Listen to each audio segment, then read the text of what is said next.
Sepandai-pandainya orang yang multi-talent, masih kalah sama orang yang multi-face, muka dua. Wowik asshole?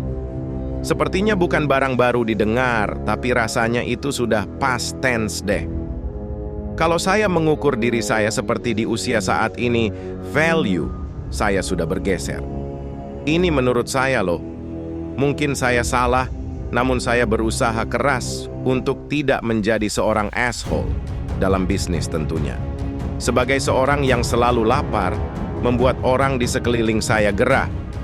Mereka banyak bertanya, ini orang Wowik. Apa yang dicari sih? Kalimat seperti itu pastinya banyak muncul dalam benak orang di sekeliling saya. Kalau rumus been there done that, hampir semua pernah dilakukan, pernah di sana. Lalu apa yang dicari sekarang? Legasi peninggalan kepada anak cucu. Mau membuktikan kepada dunia bahwa ada seorang namanya Wowik. Mau jadi legenda? Kenapa sampai saat ini masih menekan orang dan diri sendiri ke batas limit?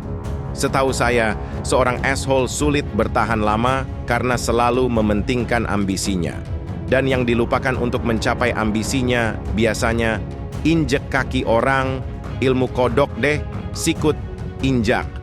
Sementara kalau ke atas, kissing ass, jilat pantat pejabat, atasan, semua diservis habis. Apa kata pemegang kekuasaan adalah kebenaran tertinggi. Pejabat minta apa adalah sebuah komando wajib taat. Seberapapun aneh permintaan tersebut. Yang penting izin keluar, kontrak dapat, fasilitas dipercepat. Jadi kesimpulan saya, being an asshole hanya jangka pendek. Kalau saya mau bermain panjang, hidup enak tanpa tekanan, rubah menjadi seorang yang tahu batas. Dan nggak gampang bagi orang seperti saya ini. Bahkan kalau saya teringat kembali ke sebuah masa di mana saya harus survive, plus bisa mencicil beban hutang. Saya dari seorang entrepreneur, balik lagi ke sisi pegawai walau sulit pekerjaannya saya terima. Seorang sahabat yang dulunya pernah jadi karyawan, saya memiliki jalan hidup lebih baik dalam mengambil keputusannya. Dia menjadi pemilik sebuah perusahaan besar dan meminta saya bergabung dengan posisi associate director selama 2 tahun kontraknya. Tugas saya utama, menciptakan disiplin dan ketaatan dalam perintah, militansi. Dan Wowik seorang asshole. Perkataan saya keras dan lantang. Rasanya cuman Ahok, kualitas hardikannya di atas saya.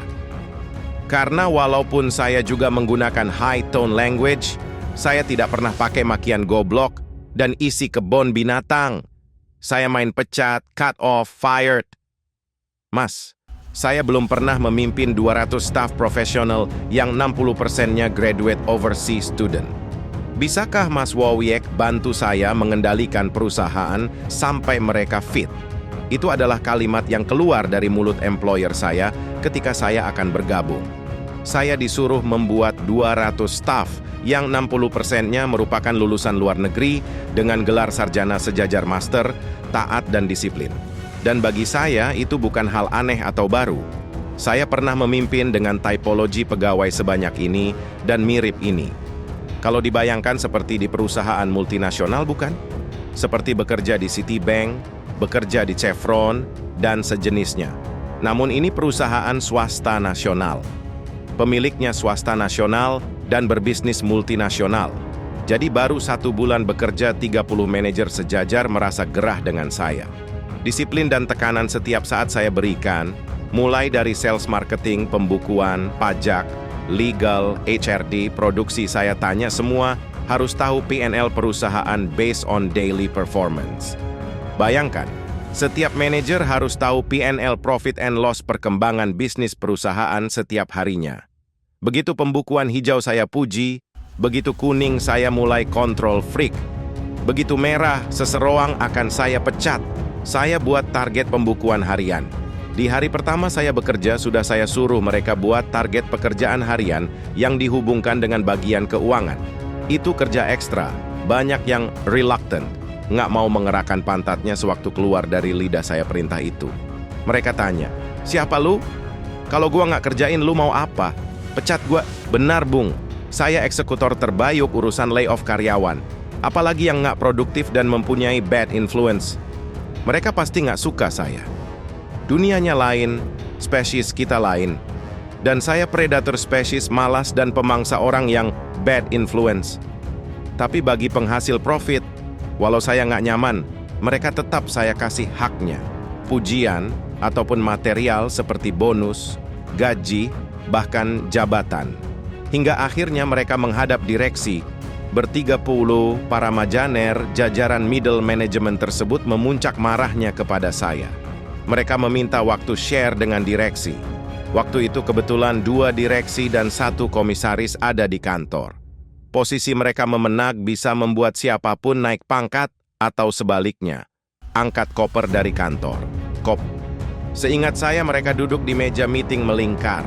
Semua wajah berhadapan dan kebetulan memang ruang meetingnya besar. 3 direksi berhadapan 30 manajer dan VP. Mas Warwick, kata satu direksi. Tunggu di luar, kayaknya anak-anak pada marah dan mau share dengan saya. Nanti saya kode baru mas, masuk ke ruangan ya. Saya mengangguk. Tidak ada rasa gentar tuh dalam diri saya, biasa saja.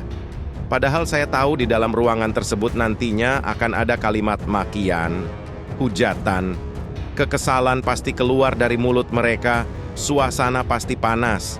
Jam 5, alias 2 jam setelah mereka berada di dalam, saya dipanggil. Saya masuk ruangan memberi salam sapa yang hanya dijawab oleh 3 orang direksi yang duduk di kiri saya. Saya dipersilahkan menjadi orang keempat di hadapan 30 orang manajer level tersebut. Wajah mereka masih merah dan tegang. Namun ada kepuasan dari ekspresi mereka. Dan sepertinya Warwick akan tuntas, selesai pada hari itu. Saya duduk biasa saja. Lalu satu direksi yang di tengah yang merupakan presiden direktur berjalan pelan ke belakang. Di meja belakang ada 2 buah buku telepon Yellow Pages. Dia ambil dan dia bawa perlahan kembali ke mejanya. Dan ketika dekat meja, buku telepon tebal itu dibanting ke meja meeting. Gubrak! Saya bertiga yang paling dekat dengan bantingan buku tersebut sampai kaget. Pastinya 30 orang di depan saya juga kaget, suara keras sekali, dan lalu dia bicara dengan nada nggak kalah keras. Catatan, dia tidak pernah begini sebelumnya. Dari tadi saya mendengar kalian berbicara keras, kasar, dan provokatif terhadap orang yang namanya Warwick, si asshole ini. Dia menunjuk muka saya. Kamu semua baru ditekan sebulan sudah banci semua, manja semua. Saya dulu 2 tahun sama dia. Tiap hari jam 8 sudah dengar ocehan dan omelannya. Pulang jam 11 malam baru bisa, dan jam 7.30 sudah di kantor lagi, terus-menerus selama 2 tahun. Apa gua nggak gila di bawah dia? Gila, marah, kesal. Sama seperti kalian, tapi saya tidak mengeluh. Ini sekarang saya jadi begini. Dan ini, dia menunjuk satu direksi, adalah hasil makian, tekanan asshole Warwick. Kalau kalian tidak setuju dengan tindakannya, sebaiknya Aklain resign saat ini juga, hari ini juga. Tapi kalau kalian di sini, ikuti dia, katanya sambil menunjuk ke saya. Suasana jadi terbalik, saya yang kikuk sekarang. Dan ke-30 orang di hadapan saya, ekspresi wajahnya berubah. Yang tadinya merah marah dan percaya diri, menjadi diam dan pucat. Suasana hening seketika, sampai terdengar suara komisaris yang santun berkata, "Oke, pertemuan selesai, kami berempat akan melanjutkan meeting lagi, kalian boleh keluar. Satu-satu antrian keluar ruangan, tinggal kami berempat." Tak lama kemudian, 3 tangan menggulurkan ke saya. "Terima kasih mas, kehadiran Anda memang untuk itu. Bad cops. Tapi setelah kami timbang-timbang, mas juga harus berubah. Kekerasan juga kali ya mas. Apa yang mas Warwick lakukan? Mas bisa berubah kan?" Kalimat santun dari 3 sahabat saya jabat erat. Dan saya berkata, "Maaf ya apa yang saya lakukan dulu. Kayaknya kalian merasakan hal yang lebih keras lagi ya dibanding mereka. Tapi kalian melakukan saat ini ribuan kali lebih baik dari saya. Saya akui performa ketiga sahabat itu habit sekali. Yang saat ini, 16 tahun kemudian ketiganya masih bersama, dengan jalan hidup yang akan mereka tempuh ke depan berlainan, namun saling dukung. Bravo!" Baik, kita lanjut chapter berikutnya ya. Jangan lupa like, komen, dan share. Saya doakan rezekinya berlimpah, disehatkan dan dipanjangkan umurnya. Amin.